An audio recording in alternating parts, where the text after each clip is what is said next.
भरमबाजी में आकर मजे मजे में डायलॉग मारकर मोदी जी ने कह दिया था पाकिस्तान से कि भाई हम तुम्हारा पानी रोक देंगे। और आज दुनिया देख रही है कि 3 दिनों की भिड़ंत के बाद मोदी जी ने सीज फायर कर लिया। बतौर इंडियन हम ये मानते हैं कि भारत ने नहीं, पाकिस्तान ने कहा कि भाई सीज फायर कर लेते हैं। सवाल ये है कि मोदी को क्यों था कि भाई चलो पाकिस्तान की बात मान लेते हैं, सीज फायर कर लेते हैं। भारत की जनता तो पहले से कह रही थी, भारत की आर्मी पहले से कह रही थी भैया हम तैयार हैं, आर पार खेलेंगे। लेकिन मोदी जी के लिए 3 दिन की ये फुटेज काफ़ी थी कि भाई चुनाव की रैलियों में मेरे लिए बोलने के लिए बहुत हो गया, बस 3 दिन की बस हो गई।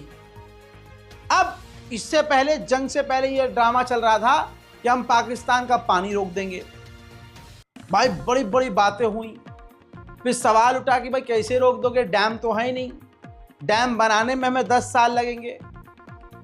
अब इस पूरी जंग के बाद, बवाल के बाद रिपोर्ट ये आई है हम पाकिस्तान का पानी बंद करने की बातें कर रहे थे सिर्फ, उधर चाइना ने तो भारत का पानी बंद करना शुरू कर दिया है।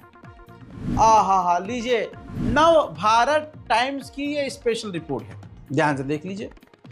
चीन चुपचाप रोक रहा भारत का पानी, सतलुज का जल प्रवाह 75% घट गया। सैटेलाइट डेटा से बड़ा खुलासा हुआ है। भारत में दोस्तों हड़कंप मच जाएगा।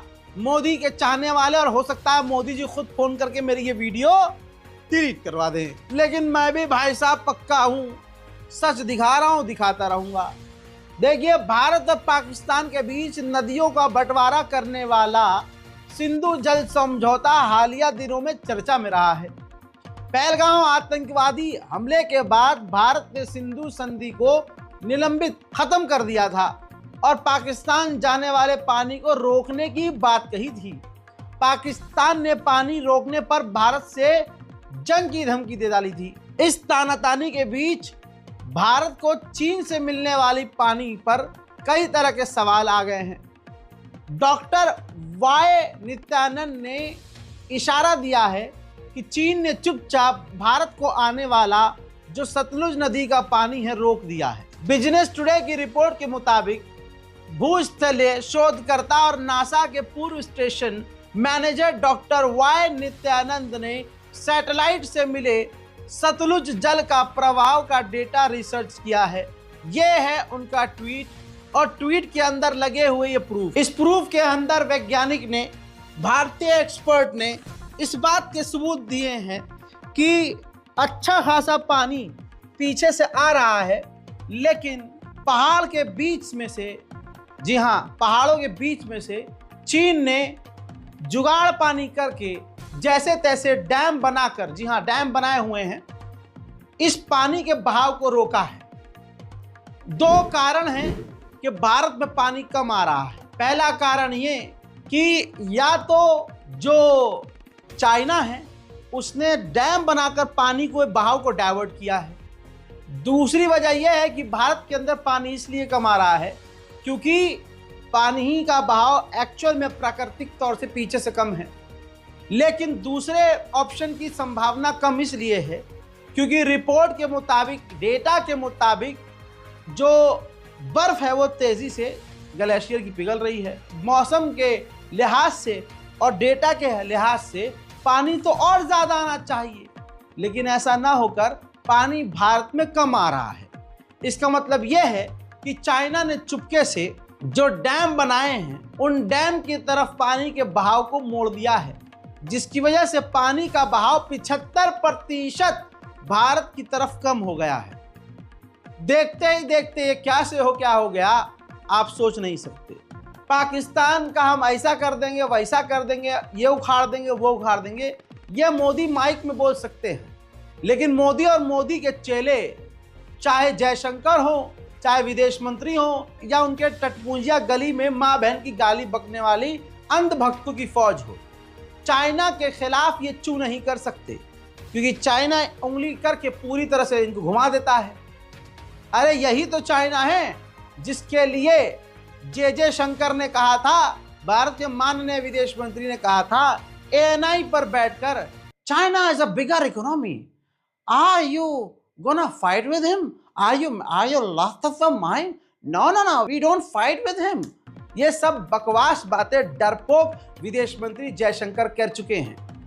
आप समझ रहे हैं आज वही चाइना भारत के लिए कितना बड़ा खतरा बन रहा है, सोच के देखिए। सवाल यह है कि ये मोदी सरकार चीन से डरती क्यों है? जवाब यह है कि नसों में सिंदूर बह रहा हो खून की जगह, उस आदमी से क्या उम्मीद करेंगे? जो आदमी अपने आप को कहता हो भाई मैं पैदा नहीं हुआ हूं, मैं केमिकल से उस आदमी की जबान पे डायलॉग बाजी पे क्या ही भरोसा रखोगे यार आप। इधर दूसरी तरफ बांग्लादेश भी भारत के लिए बड़ा खतरा बन रहा है।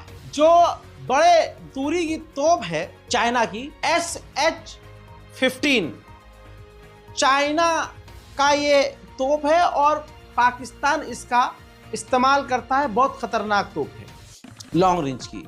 तो अब बांग्लादेश भी चीन से ये SH-15 सेल्फ प्रोपेल्ड हॉविट्जर खरीदने की तैयारी कर रहा है। अब ये सीधा सीधा भारत के लिए बड़ा खतरा है। लेकिन मोदी जी चाइना पर चू चू में पे ढे ढे ले कर लेंगे, लेकिन बांग्लादेश और चाइना पर और अमेरिका पर कुछ नहीं बोलेंगे। लेकिन उधर मोहम्मद यूनुस की सरकार भी डामाडोल हो रही है। तो मोहम्मद यूनुस बांग्लादेश के जो प्रधानमंत्री हैं, उन्होंने अपने लोगों से कहा है कि अब भारत हमारे खिलाफ साजिश रच रहा है, हम सबको एक हो जाना चाहिए। यानी अब यूनुस अपने लोगों को भारत से डराकर अपनी सीट पक्की करने की कोशिश में है। भारत के लिए चाइना कितना खतरनाक है यह कभी मोदी की हिम्मत नहीं है कि वो आपको बताए, लेकिन भारत के लिए पाकिस्तान अब कितना खतरनाक है ये मोदी जी को पता चल चुका है। लेकिन क्योंकि वोट हासिल करना है तो लबर लबर लबर ही वो करते रहेंगे, सच नहीं बताएंगे। सच्ची रिपोर्ट इंडिया टुडे की आपके सामने, इंडिया टुडे की है। भारत के अगले ऑपरेशन सिंदूर को फेल करने की तैयारी में चाइना पाकिस्तान के साथ है। पाकिस्तानी सेना को 30 सैटेलाइट के नेटवर्क का कवरेज देने को चीन तैयार है। यानी पाकिस्तान की सेना को अब चीन की लगभग 30 से 40 सैटेलाइट का कंट्रोल होगा। चाइना के 40 सैटेलाइट को कंट्रोल करके इमेज हासिल करेगा, लाइव इमेज पाकिस्तान की सेना हासिल करेगी। और इससे भारत के लिए कितना बड़ा खतरा है मुझे आपको बताने की जरूरत नहीं है। हजरात, इन तमाम मुद्दों से भटकाया जा रहा है, असली मुद्दा आपसे छुपाया जा रहा है। असल में पाकिस्तान को हम मीडिया और सोशल मीडिया पर कमजोर दिखा रहे हैं, लेकिन समझदार ने कहा है कि दुश्मन को जो कमजोर समझे वो सबसे बड़ा चूतिया है। अब अगर आप दुश्मन को कमजोर समझ रहे हैं तो आप क्या हैं आपको मालूम है। बहरहाल मोदी सरकार को तो वोट हासिल करना है, न उनके घर पर मिसाइल गिरनी है न बम गिरने हैं। मिसाइल और बम तो आम लोगों के घरों पर गिरना है। ऑपरेशन सिंदूर सेना का कामयाब तो रहा, लेकिन मोदी के चाहने वाले, मोदी मीडिया, ये सब पूरी दुनिया में नंगे हो गए कि किस तरह से झूठ बोलते हैं, मक्कारी करते हैं। हजरात, ये छोटी सी वो रिपोर्ट है जो आपसे आज मिस हो जाती तो मेरा दिल बड़ा भारी रहता। इस रिपोर्ट को शेयर कीजिए और अपनी राय कमेंट सेक्शन में जरूर लिखिए। जय हिंद।